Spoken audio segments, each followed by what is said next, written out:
Hay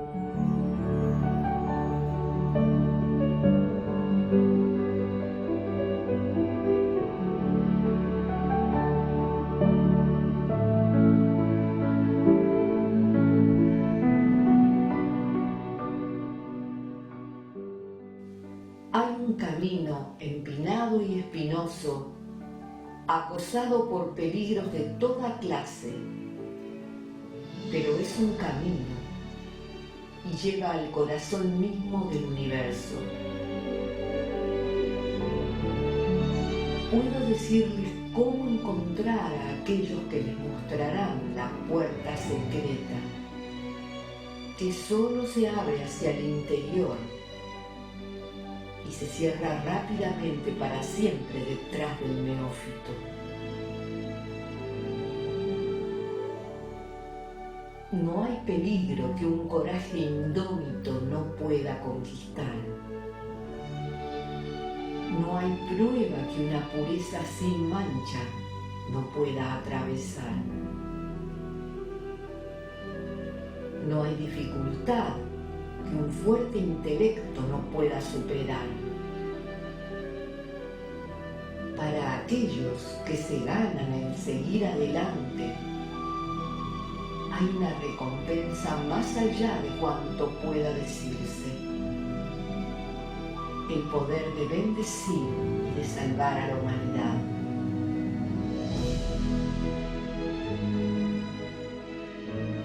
Para quienes fallan, hay otras vidas donde poder alcanzar el éxito.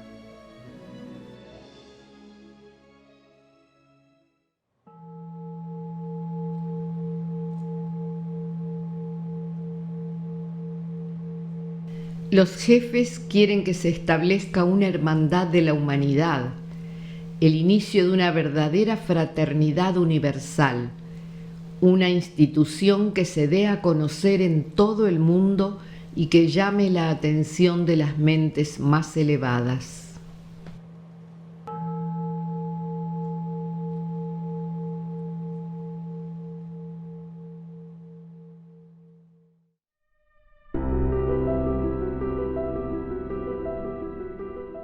Probablemente en junio de 1873, mientras estaba en París, Elena recibió la orden de su maestro de que se dirigiese a New York, donde arribó el 7 de julio a los 41 años, luego de 20 años de largos viajes alrededor del mundo en busca de sabiduría sobre la naturaleza de la vida y la razón de la existencia humana, poniéndose en contacto con las tradiciones místicas de todo el mundo.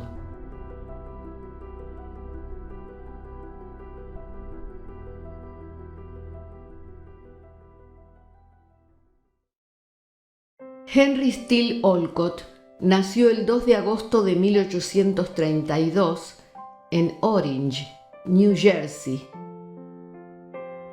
Fue agricultor y fundó la granja escuela de Westchester, cerca de Vermont, New York, una granja modelo para la experimentación y la educación agrícola y la primera escuela científica estadounidense de agricultura.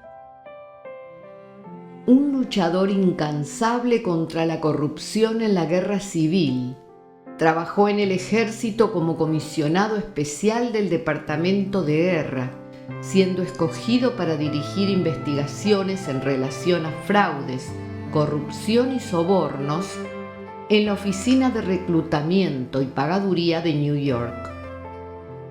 El gobierno expresó su reconocimiento por escrito, diciendo acerca de él que actuar con convencimiento era más importante para el gobierno que ganar grandes batallas, y recompensó a Olcott promoviéndolo al rango de coronel.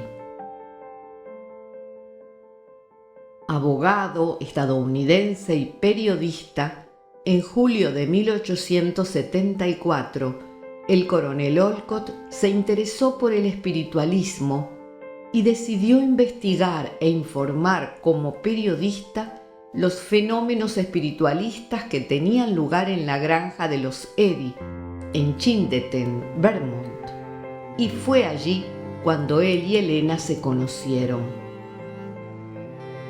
Tras publicar un informe para el New York Daily Graphic el 14 de octubre, siguiendo las instrucciones recibidas, Blavatsky se unió a él y rápidamente se hicieron amigos.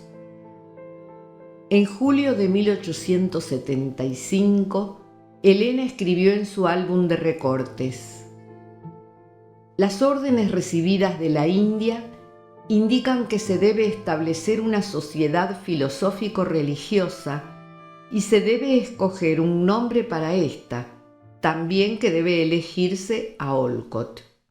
Blavatsky y Olcott continuaron reuniéndose con otras personas que compartían los mismos intereses, tratando temas como el simbolismo egipcio, la cábala y los misterios orientales, convirtiéndose aquellos encuentros en eventos frecuentes. El martes 7 de septiembre de 1875 se organizó una reunión en la sala de Madame Blavatsky para escuchar una conferencia dada por George Feld, titulada Los cánones perdidos de los egipcios, griegos y romanos. Estuvieron presentes cerca de 17 personas. Durante la discusión que prosiguió a la conferencia, se sugirió que una sociedad sea formada para perseguir y promover tal investigación oculta, aprobándose una moción para la creación de la misma y continuar los estudios. El 30 de octubre de 1875 se adoptó el reglamento y se eligieron los directores. Henry Steele Olcott fue el primer presidente y Madame Blavatsky secretaria corresponsal. El 17 de noviembre de 1875, la sociedad dio comienzo oficialmente en el Mott Memorial Hall de New York, donde el coronel Olcott dio su discurso inaugural como presidente de la Sociedad Teosófica. Esta fecha se considera como la fundación oficial de la organización. El reglamento original decía: los objetivos de la sociedad son recopilar y divulgar el conocimiento de las leyes que gobiernan el universo. Durante los siguientes años, esos objetivos se revisaron con frecuencia hasta que se decidió realizar una versión final de 3 objetivos en 1896. Desde entonces han permanecido esencialmente sin cambios. Desde junio de 1876 hasta diciembre de 1878, Madame Blavatsky y el coronel Olcott vivieron en un departamento conocido como la Lamasería. El lugar se convirtió en la sede no oficial de la recientemente establecida Sociedad Teosófica y un centro de atracción para personas interesadas en ocultismo, cábala, espiritualismo, platonismo, como también para curiosos sobre los fenómenos. Luego de 3 años en New York, Blavatsky y el coronel Olcott decidieron expandir los esfuerzos de la sociedad en el exterior y a fines de diciembre de 1878 se embarcaron rumbo a la India, arribando primero en Londres el 3 de enero de 1979 y después de unos días rumbo a Bombay, India.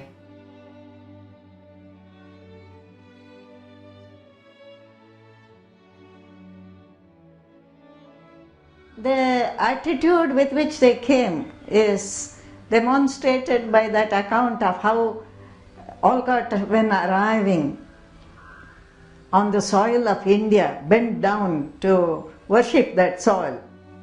They felt that from India had gone out a great deal of wisdom, which is even now contained in the profound teachings not only of the Hindu tradition but Buddhist, Jaina, and so on. There was a spirit of tolerance as well here, of universality. India gave a place of shelter to many different people. It was in the tradition of India to try to understand different points of view, different cultures, and to synthesize them into a whole. And this, I think, is central to the work of the Theosophical Society. Perhaps all this was in their mind when they came to India and established the headquarters here.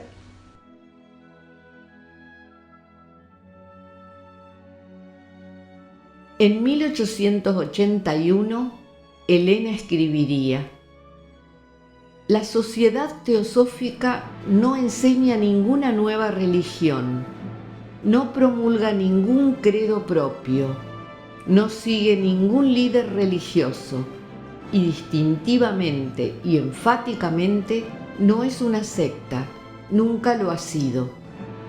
Admite como miembro a gente valiosa de cualquier religión, como condición de la tolerancia y ayuda mutua para descubrir la verdad. Los fundadores nunca consintieron ser considerados como líderes religiosos. Ellos repudian cualquier idea semejante y no han tomado y no tomarán discípulos.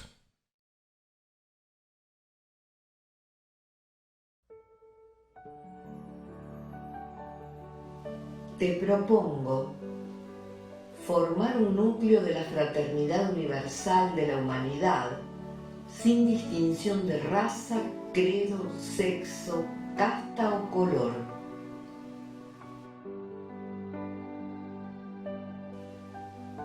Fomentar el estudio comparado de las religiones, filosofías y ciencias.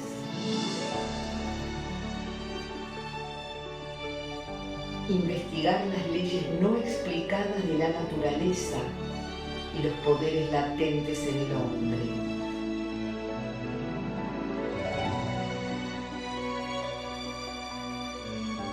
En el mes de marzo del 2017, en el Centro Teosófico Internacional de Naarden, Holanda, el Consejo General de la Sociedad Teosófica, tras 5 días de reunión y tratar distintos temas, reconoce y propone una misión: servir a la humanidad a través del cultivo de una comprensión y una realización cada vez más profunda de la sabiduría eterna, la autotransformación y la unidad de toda vida.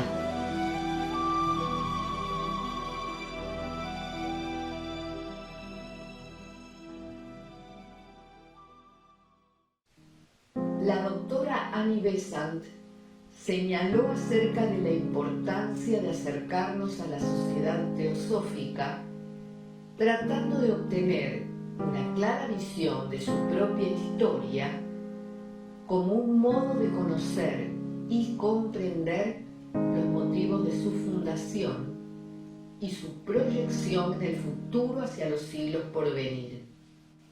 Escribió: aquellos que consideran al movimiento teosófico como un simple y esporádico movimiento y a la sociedad teosófica como una organización aislada de este movimiento, no se dan cuenta en absoluto de la situación.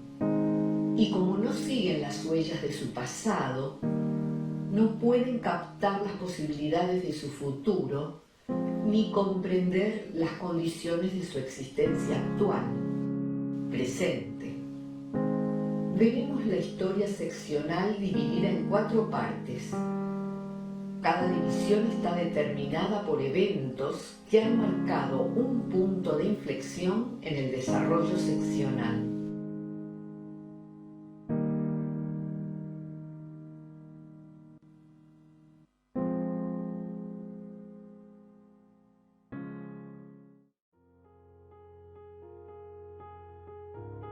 Al principio del siglo XX, la Sociedad Teosófica se expandía por el mundo, contando ya con 371 ramas, de las cuales 178 se concentraban en India y las restantes, 193, en Europa, América del Norte y del Sur, Australia y Nueva Zelanda. Las ramas informaban sus actividades a Adyar, de donde partían las cartas de autorización para la fundación de nuevas sedes, ramas u otras actividades institucionales. El sistema de canje y distribución de revistas formaba un verdadero elemento unificador entre las distintas sedes. El constante mecanismo de citas y de traducciones transmitían a los lectores la dimensión internacional del movimiento teosófico. Este carácter transnacional de la sociedad teosófica representaba un desafío para controlar posibles distorsiones de los lineamientos básicos. Las ideas teosóficas circulan por el mundo a través de publicaciones de artículos y conferencias de Blavatsky, Besant, Olcott y otros experimentados ocultistas.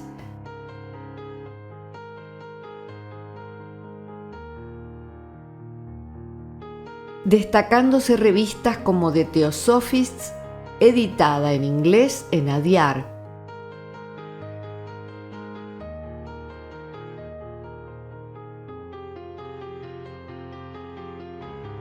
La revista Sofía, editada en Madrid por los miembros madrileños, fue uno de los medios a través del cual la teosofía comienza a llegar a Buenos Aires, colaborando en la construcción del cimiento para su existencia institucional.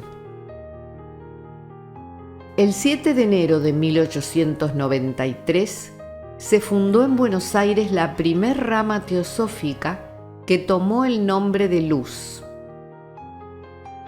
En el mes de noviembre de 1892 se le había enviado una petición al coronel Olcott pidiéndose autorización para conformar una rama que sería la primera en Sudamérica. La carta decía: al honorable presidente de la Sociedad Teosófica, coronel Henry Steele Olcott, Adyar, Madrás, querido hermano, los abajo firmantes decidieron establecer en Buenos Aires, República Argentina, una rama de la Sociedad Teosófica para Sudamérica, si el honorable presidente, inspirado por los maestros, concede su permiso para hacerlo. Solemnemente prometemos cumplir con todos los deberes de los verdaderos teósofos y obedecer y reconocer la Sociedad Teosófica General, sección India. Que los maestros lo guíen y protejan como a sus fieles hermanos, suyos sinceramente.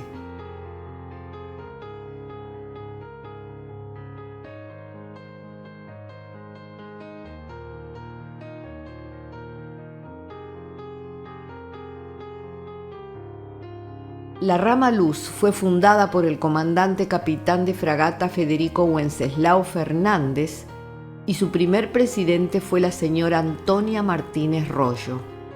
Estaba conformada por Rama Argentina de la Sociedad Teosófica de la India, y sus primeros miembros fueron Alberto Martínez de Das, doctor en medicina; Domingo Larralde, literato; Alejandro Sorondo, secretario de la Cámara de Diputados; Felipe Semillosa, literato; Ernesto Carbó, doctor en medicina; Rodolfo Moreno, ministro de Estado; Juan Ignacio Alsina, ingeniero; Alfredo J. Marson, director de Sanidad; Ernesto Oltramare, literato; Mariano Beascoechea, jefe de Administración del Estado; Enrique Anzón, jefe de Administración del Estado, señora Antonia Martínez, señora Francisca Larralde, señora Julia Anzón. Las reuniones tenían lugar los domingos por la tarde y la mayoría de los miembros eran personas bien conocidas del ámbito público local, entusiastas investigadores, estudiosos, que más tarde llegaron a ocupar puestos de primera fila en la política, la ciencia y en la literatura argentina. La primera revista se llamó Luz, sostenida inicialmente por la rama Luz y de muy corta existencia.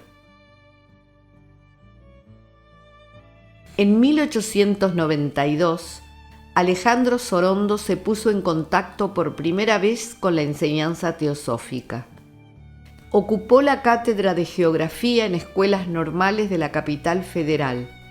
Fue presidente del Instituto Geográfico Argentino, cuya reorganización fue puesta a su cargo, obteniendo el homenaje de un diploma y medalla de oro, como benemérito a la Geografía Nacional, y posteriormente fue secretario de la Cámara de Diputados de la Nación hacia el 1900. El entusiasmo que despertó en él el conocimiento teosófico le indujo a difundirlo en el círculo de intelectuales que le rodeaba, logrando formar ese mismo año la rama Luz. Fue el primer secretario y la verdadera alma de esta primera rama argentina, y al poco tiempo ocupó la presidencia.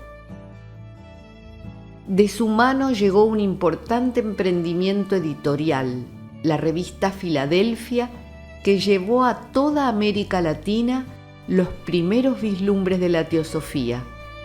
Su primer número salió el 7 de julio de 1898 y se editó hasta el 7 de enero de 1903. Más tarde, don Alejandro se dedicó a dar conferencias públicas. La revista Filadelfia estaba dedicada a un público de elevada competencia lectora y de cierta formación en ciencias, filosofías y religión. Los teósofos de Filadelfia estaban atentos a las corroboraciones científicas de la teosofía, en las cuales se exponían los descubrimientos científicos que estaban corroborando lo anticipado por Blavatsky en los tomos de la doctrina secreta. El procedimiento argumentativo a través del cual los teósofos de aquella época pretendían incrustarse en el cientificismo reproducía una de sus creencias fundamentales, la ley de la analogía. José Ingenieros fue uno de los primeros en escribir en Filadelfia y lo hizo para defender la pluralidad de posiciones en la psicología, disciplina que se abriría paso en el país, sobre todo gracias a sus contribuciones. José Ingenieros sentía que su contribución a la doctrina se hallaba en el debate con la ciencia. Denunciaba a la ciencia obtusa, regida por convenciones racionales y de fuerte espíritu conservador que negaban otras perspectivas más amplias. Alfredo Palacios lo hizo contra la religión, ex católico practicante. Leopoldo Lugones también escribió para Filadelfia y fue el más comprometido con el ocultismo. Lugones ocupó el cargo de secretario de la rama Luz. Su afinidad con el ocultismo, la teosofía y eventualmente la masonería son mencionadas no pocas veces en su libro de cuentos Las fuerzas extrañas de 1906, algunos poemarios y en otros trabajos y ensayos en los que podemos ver la cosmovisión teosófica del arte, la filosofía y la ciencia. Gracias a la reputación que tenía como escritor, su erudición y su calidad de poeta, ejercía como orador la tarea de difusión ocupando un lugar como vocero de las convicciones teosóficas, recorriendo el campo de la filosofía, la moral y la ciencia, pudiendo también reflexionar sobre el arte desde una perspectiva teosófica. De esta manera, la enseñanza teosófica comienza a difundirse y nace también en Buenos Aires en 1899 la segunda rama teosófica que se llamó Ananda, siguiéndole otra que se denominó Rosario por haber sido fundada en la ciudad de Rosario. En el mes de septiembre de 1901, el coronel Olcott visita a la Argentina.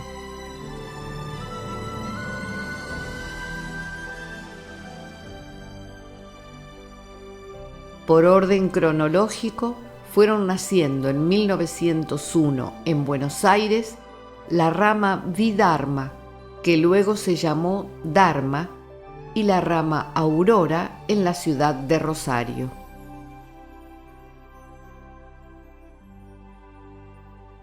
Es a la rama Vidharma a quien se debe el mayor esfuerzo en la constitución definitiva de la sección argentina, pues recogiendo una insinuación que hiciera el coronel Olcott en su visita, inició algunas gestiones para constituir, por lo menos, una sección sudamericana, ya que en la Argentina solo había en ese año 3 ramas y se requerían 7 para obtener la Carta Constitutiva como sección independiente.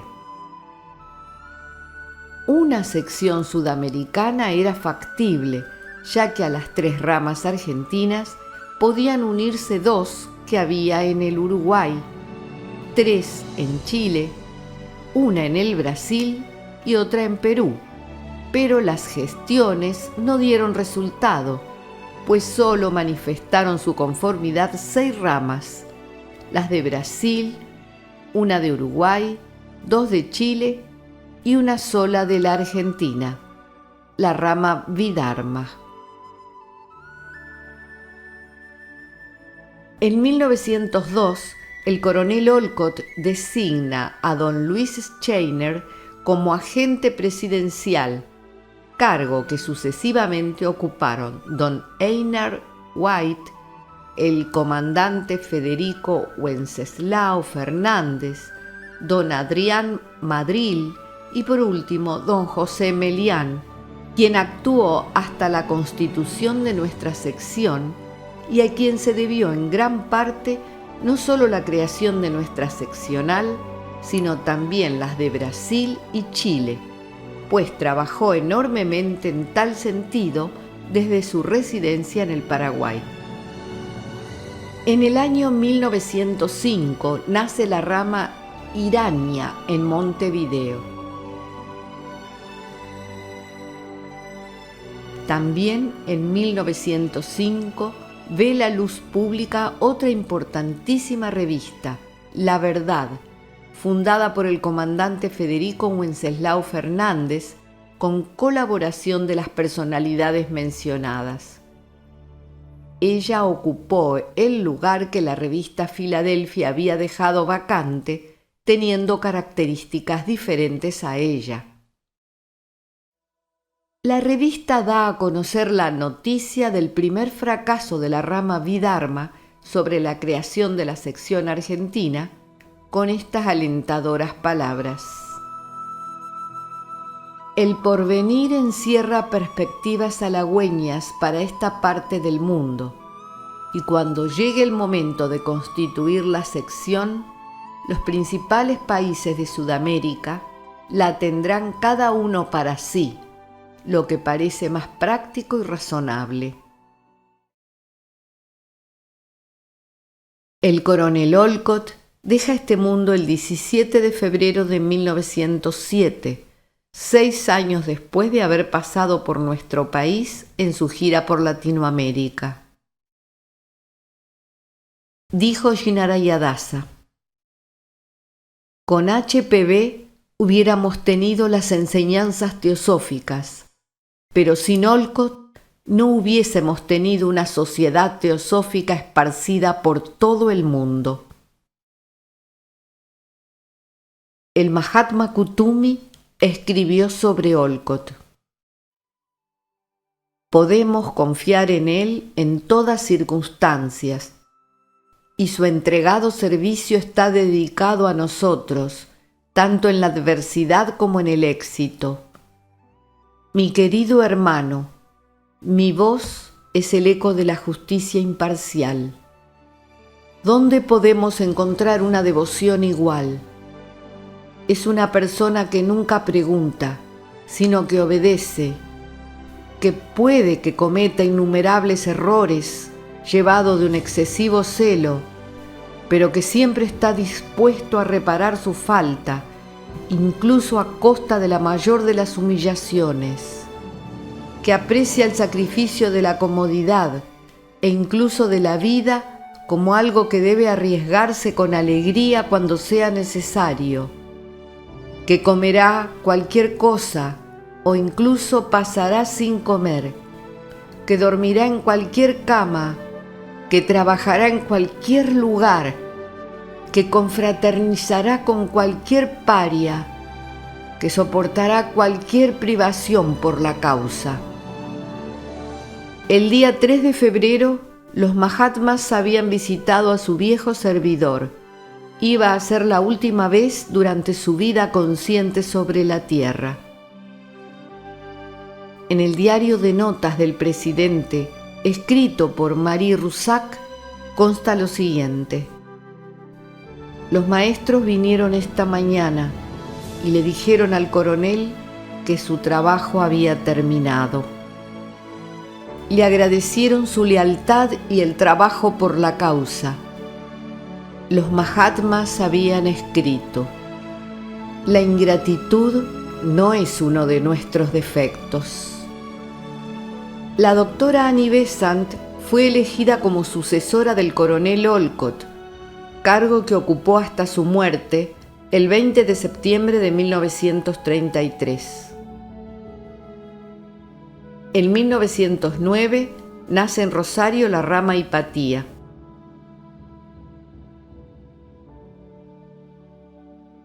En febrero de 1910 nos visita el doctor Mario Rosso de Luna, abogado, astrónomo, masón, teósofo y escritor español.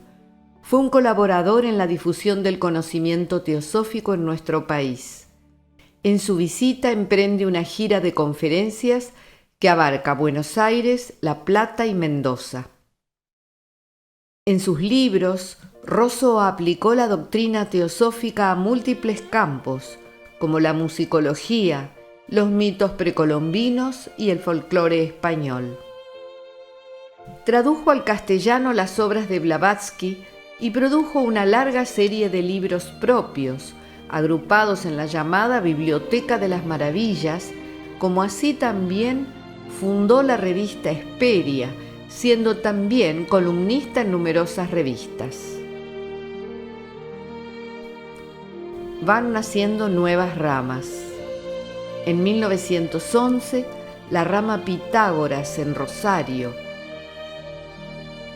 y también la rama Verdad en la ciudad de Pergamino, como así también en 1912 la rama Destellos de Oriente en Asunción del Paraguay. Nicolás Kier nació en Dinamarca el 6 de marzo de 1865 y después de vivir en Londres y España llega a la Argentina.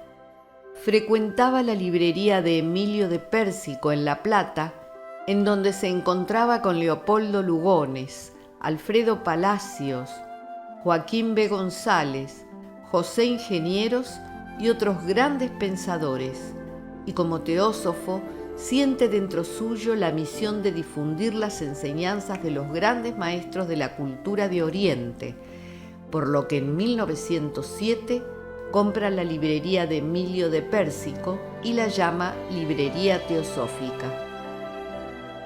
De Pérsico importaba a pedido los libros de este tipo. En cambio, Kier comienza a importar libros en cantidades, haciéndose más conocida la literatura teosófica. 113 años atrás, este tipo de conocimiento era tabú, por lo que sufre amenazas, persecuciones y hasta el incendio de la vidriera de su librería. En agosto de 1912, Kier crea su revista La Estrella de Occidente, que publicaba textos traducidos de las revistas teosóficas internacionales. A través de su revista fue difundiéndose en toda América Latina los libros de teosofía, que al principio se importaban. Luego comienzan también a publicarse en Argentina, y más tarde, con el inicio de la Guerra Civil Española, ya dejaban de importarse, construyéndose poco a poco una red de interesados de este tipo de literatura en toda Latinoamérica. No solamente en la Argentina, sino en toda América Latina y en España, ha sonado su nombre como el primer difusor entre nosotros de la literatura teosófica. En 1917 nace la rama Ágama en Buenos Aires. En 1917, también por iniciativa de la rama Vidharma, se intentó de nuevo la constitución de la sección argentina con la adhesión de algunas ramas del Paraguay y Uruguay, pues en la Argentina solo se contaban 5 ramas: Ágama y Vidharma de Buenos Aires, Hipatía y Pitágoras de Rosario y Verdad de Pergamino. Pero un nuevo fracaso demostró que la Argentina no tendría su carta constitutiva hasta que ella de por sí no contase con las 7 ramas reglamentarias, sin perjuicio de admitir en su seno a las de países vecinos que después quisieran adherirse. A raíz de una iniciativa surgida en el seno de la rama Vidharma por parte de los miembros, los hermanos Nicasio Vindayan, Eduardo Melgar y Alfredo Escardó, junto a la aprobación y adhesión de las ramas existentes de la época, el 7 de diciembre de 1918 se funda en la capital federal la Biblioteca Teosófica Argentina. Esta institución adquirió una gran importancia y trascendencia como antesala o vestíbulo de la sociedad teosófica en nuestro país, ya que gran parte de los miembros de la sección de aquellos tiempos pasaron primero por la biblioteca como miembros lectores. La rama Vidharma, que ya contaba con 17 años de vida, cedió íntegramente su biblioteca para formar el primer plantel de libros de alrededor de 500 volúmenes, recibiéndose después muchas donaciones. El 8 de mayo de 1918 se funda en Buenos Aires la rama Loto Blanco y el 8 de octubre la rama Alcione en Santa Teresa, provincia de Santa Fe.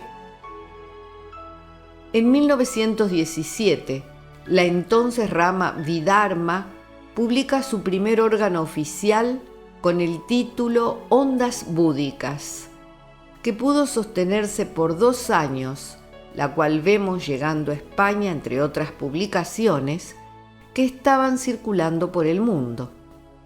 La rama Vidharma, siempre alerta, publica el 17 de marzo de 1919 la siguiente importante noticia.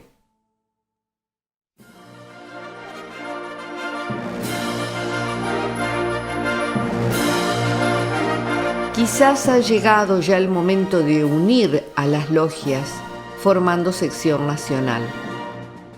Con ese objeto, la logia Vidharma ha reanudado con éxito los trabajos que iniciaran a fines de 1917 para obtener esta organización. El hermano encargado de este asunto mantiene nutrida correspondencia con las logias del interior y ha solicitado la unión de las logias uruguayas y del Paraguay para que estuvieran reunidas en una sola égida todas las del Plata. Las logias han acogido con alegría la reanudación de estos trabajos, los cuales están especialmente a cargo del hermano Alfredo Escardó, designado por el presidente de la Vidharma con dicho objeto.